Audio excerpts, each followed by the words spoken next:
안녕하세요. 포도나무 자람터 이민주 전도사입니다.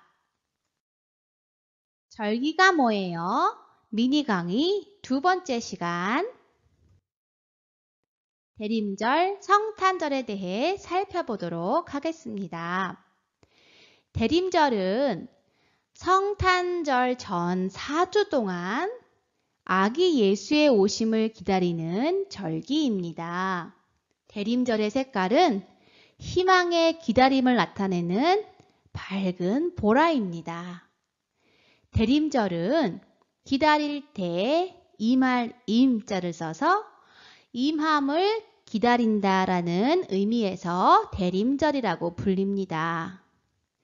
대림절의 기다림은 두 가지 의미의 기다림을 담고 있는데요. 하나는 아기 예수의 탄생을 기다리는 것이고 다른 하나는 장차 오실 재림 예수를 기다리는 것입니다. 유대인들이 유월절을 시작으로 한 해를 시작한 것처럼 교회는 대림절을 시작으로 한 해를 시작합니다.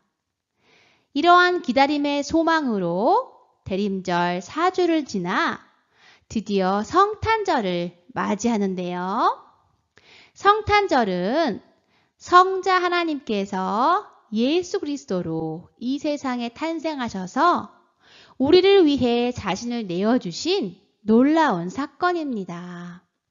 이러한 기쁨과 감사를 대림절, 성탄절, 절기 활동으로 담아보려고 합니다.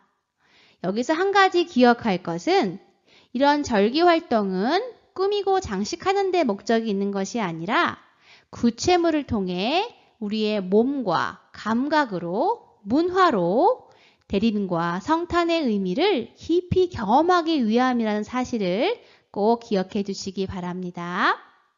자, 그러면 구체적인 대림 성탄절 활동을 살펴볼까요? 이 절기엔 크게 세 가지 활동을 가정과 교회에서 할 수 있어요. 먼저 대림환 만들기, 그리고 성탄목 장식하기, 네이티비티 그리거나 만드는 활동입니다. 네이티비티란 아기 예수님이 태어나신 장면을 말합니다. 먼저 대림환을 볼까요?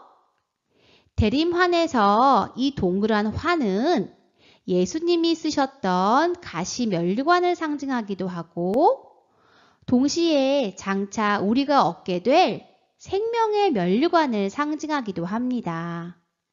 이 환 위에 5개의 초가 세워져 있죠. 대림절 4주 동안 하나씩 밝혀가는 보라색 초와 성탄절 당일에 밝히는 흰색 예수님 초 1개가 있습니다. 대림절 첫 주에는 가장 어두운 보라색 초 1개를 밝히고요. 대림절 둘째 주에는 그보다 살짝 연한 보라색 초 1개를 추가하여 총 2개의 초를 밝힙니다. 대림절 셋째 주에는 세 번째로 밝은 보라색 초를 포함해 총 3개의 초를 밝힙니다. 대림절 넷째 주가 되면 가장 밝은 보라색 초를 포함해 총 4개의 초를 밝히고 드디어 성탄절 당일이 되면 예수님을 나타내는 흰색 초를 포함해 5개의 초 전부를 밝힙니다.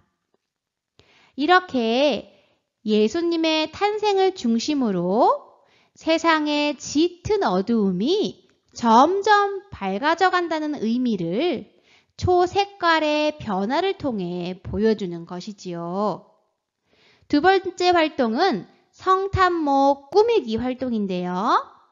여러분, 우리가 언제부터 성탄목을 만들기 시작했을까요?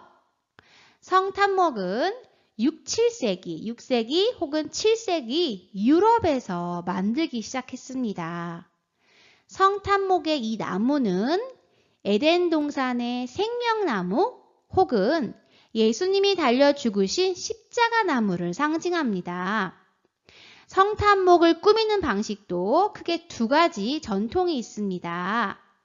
여기에서는 첫 번째 전통을 소개하고 나머지 하나는 뒤에 가서 설명드릴게요. 성탄목을 장식하는 첫 번째 기독교 전통은 대림절 첫 주부터 넷째 주까지 순차적으로 사과, 장미, 빵, 촛불 오너먼트를 장식하는 방법입니다. 첫째 주에 붙이는 사과 오너먼트는 선악과를 상징하는데요. 아담과 하와가 선악과를 따먹고 하나님께 죄를 지었잖아요. 이 사과를 보면서 나의 죄를 상기하고 회개하는 마음을 갖기 위해 사과 오너먼트를 장식한다고 합니다. 둘째 주의 장미 오너먼트는 성령의 능력으로 믿음 안에서 주어진 기쁨, 평강, 소망을 가리킨다고 합니다. 셋째 주 빵 오너먼트는 생명의 빵이신 예수님을 직접 상징하고요. 넷째 주 촛불 오너먼트는 빛으로 오신 예수님을 상징합니다. 그리고 또 성탄 당일이 되면 여기 성탄 트리에 맨 꼭대기에 아기 예수를 상징하는 별을 붙여줍니다.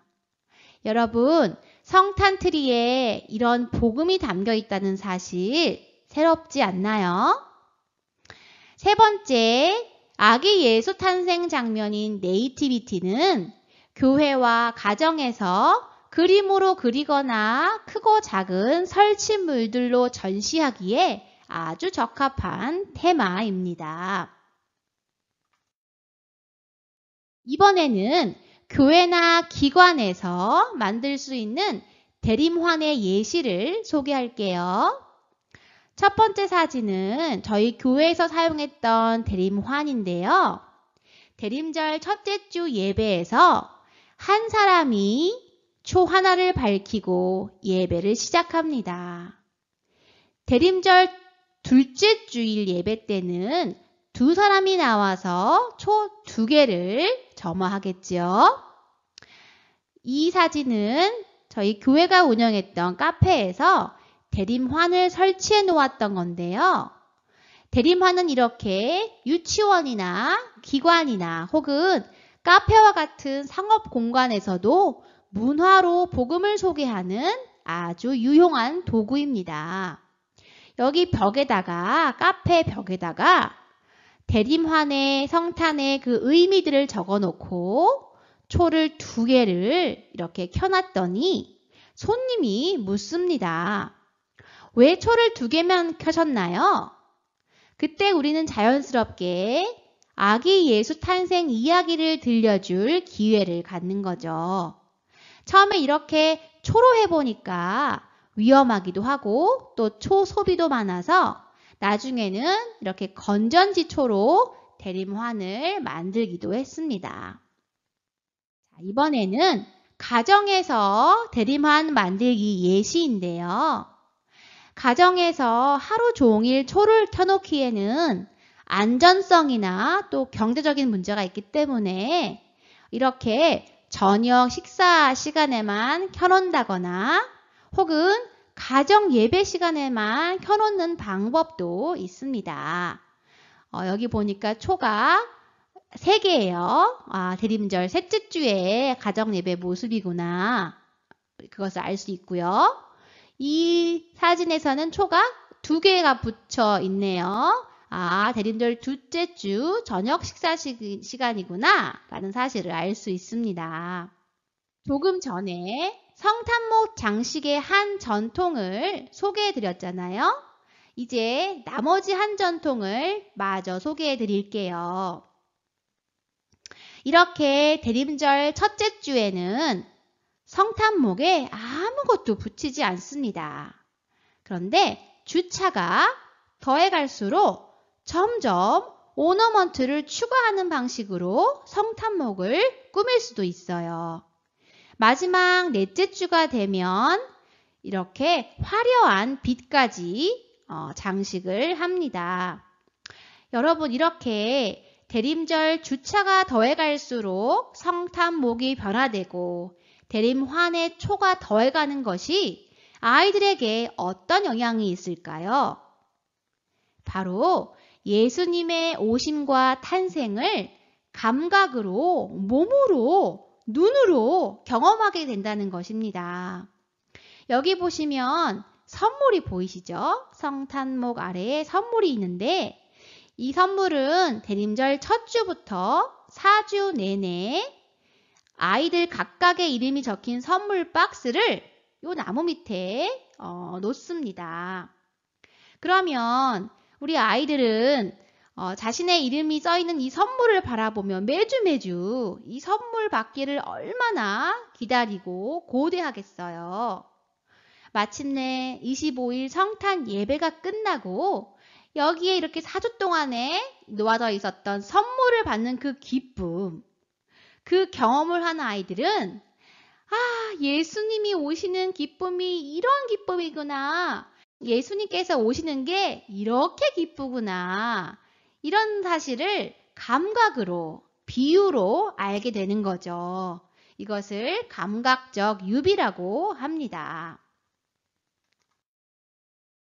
이렇게 선물을 받은 아이들의 이 표정을 보세요. 얼마나 기뻐요. 이런 활동을 가정에서 해주셔도 너무너무 좋겠지요.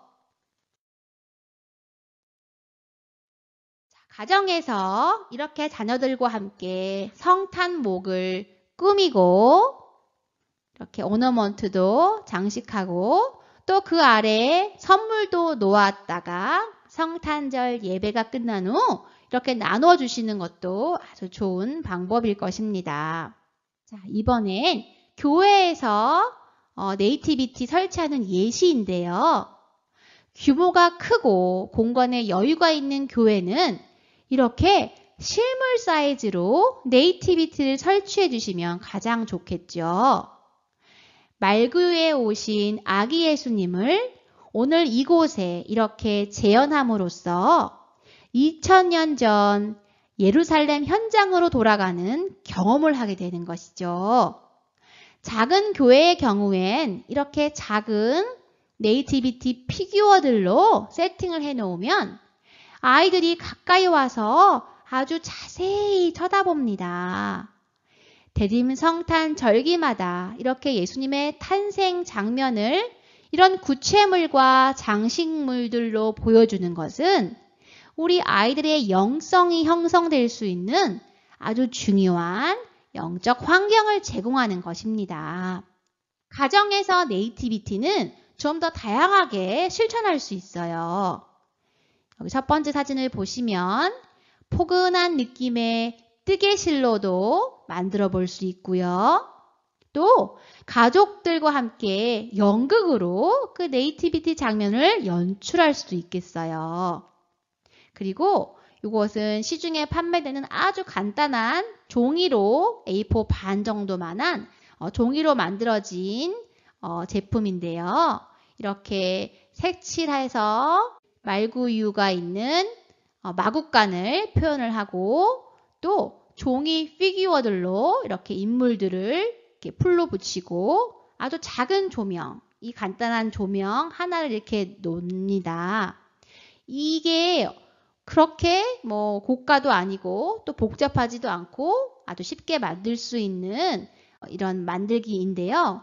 이렇게 간단한 하나가 우리 가정에 이렇게 세팅되어 있을 때 대림 성탄절의 분위기가 달라지는 것을 볼 수 있습니다. 지금까지 대림 성탄절기 활동들을 알아봤습니다. 여러분, 이러한 절기 활동들이 기독교 교육적으로 어떤 의미가 있을까요? 유스트라는 한 어린이 영성학자는 어린이에게 영적 세계, 영적 환경을 만들어주는 것을 매우 강조합니다. 이를 통해서 어린이가 삶에서부터 기독교 전통에 친숙할 수 있고 결국 이런 문화화된 영적 환경은 어린이의 영성을 형성하는 중요한 통로가 된다고 말합니다. 어린이의 영성은 그를 둘러싼 환경에 의해서 촉진될 수 있고 또 억제될 수 있기 때문이지요. 대림성탄절이 돌아올 때마다 집에서 나는 그 초의 냄새, 따뜻한 불빛의 느낌, 성탄 나무의 냄새, 각종 오너먼트들의 형상들, 네이티비티의 그 이미지들, 찬송가와 캐롤, 이러한 것들이 우리 아이들의 시각, 후각, 촉각, 청각을 자극하고 오감으로, 몸으로 이 절기를 느끼고 기억하는 문화적 차원의 기독교 교육인 것이죠. 이번 대림성탄 절기를 시작으로 여러분 가정의 영적 문화가 업그레이드되는 기쁘고 은혜 가득한 시간들 보내시기를 응원합니다.